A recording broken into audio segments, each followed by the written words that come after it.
One of the best-selling personal finance books in the world is Rich Dad, Poor Dad.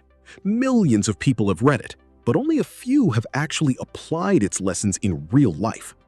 Today, we're going to break down the 10 biggest lessons from this book in simple English and, most importantly, in a practical way.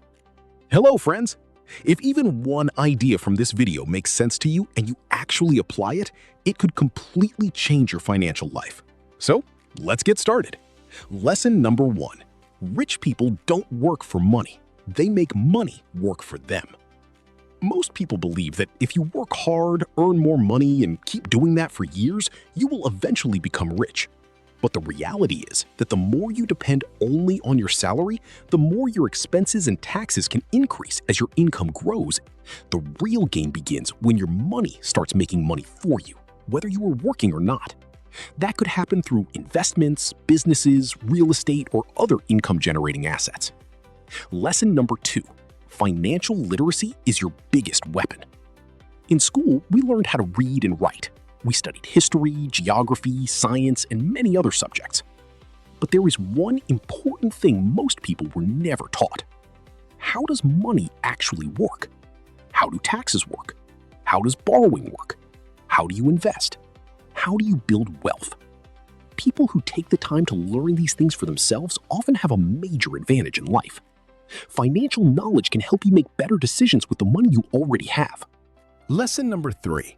Focus on your own business, not just your job.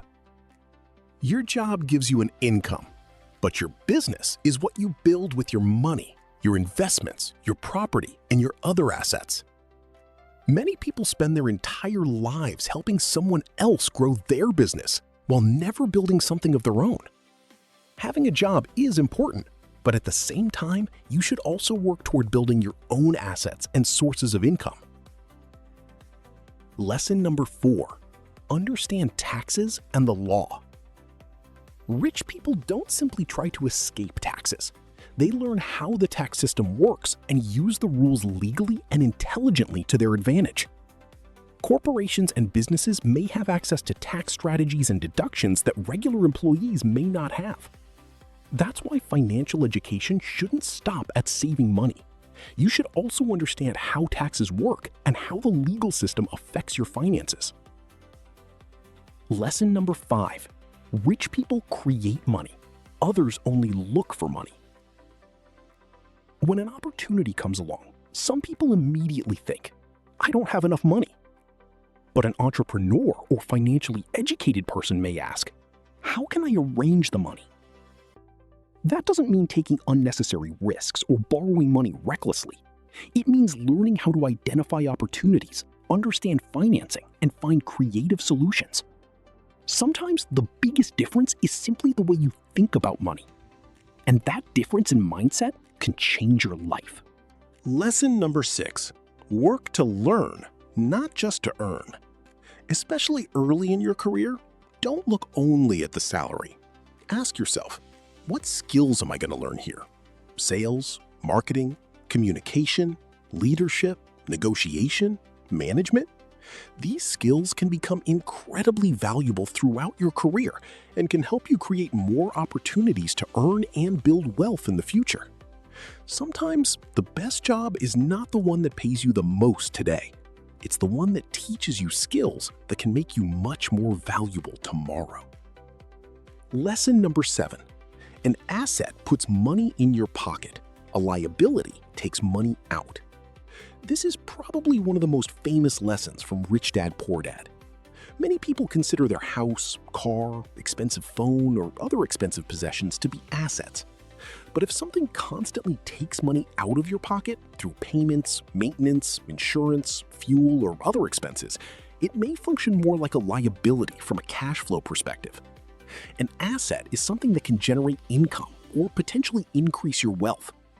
The goal is to gradually build more assets that can generate money without requiring you to trade every hour of your time for income. Lesson number 8. Don't be afraid of risk. Understand it. Many people are so afraid of risk that they never try anything new. But almost every major financial opportunity comes with some level of risk. The key is not to blindly take risks. The key is to understand the risk. Do your research, understand the potential downside, look at the possible rewards, and then make a thoughtful, informed decision. Don't let fear control every financial decision you make. Instead, learn how to manage risk intelligently. Lesson number 9. Financial independence is real freedom. Financial independence means reaching a point where your income from investments and other sources can cover your living expenses. In simple words, imagine that you stopped working tomorrow. Could your investments and other income sources still pay your bills? If the answer is yes, you are moving toward financial independence. That is one of the most powerful forms of freedom you can have. And for many people, that should be one of their biggest long-term financial goals. Lesson number 10. Taking action makes the biggest difference. Many people read books. They watch videos. They listen to podcasts. They collect knowledge. But knowledge alone doesn't change your life. Action does. Until you take that first small step, everything remains theory. Start investing regularly. Learn a new skill. Track your expenses. Build an emergency fund. Pay down expensive debt. Start building assets. You don't have to completely transform your financial life overnight. Just take one small step today. So friends, those were the 10 biggest lessons from Rich Dad, Poor Dad. But remember one thing, you don't have to apply all 10 lessons at once. If you take even one of these ideas and genuinely apply it to your life, your financial situation could look very different over the next few years. Now, I want to hear from you. Which of these 10 lessons was the biggest eye-opener for you? Let me know in the comments. And if this video gave you even a little more clarity about money and investing, make sure to like this video and subscribe to the channel. Because here, we're not interested in empty financial hype. We talk about real money, real investing, and real financial decisions. Thanks for watching, and I'll see you in the next video.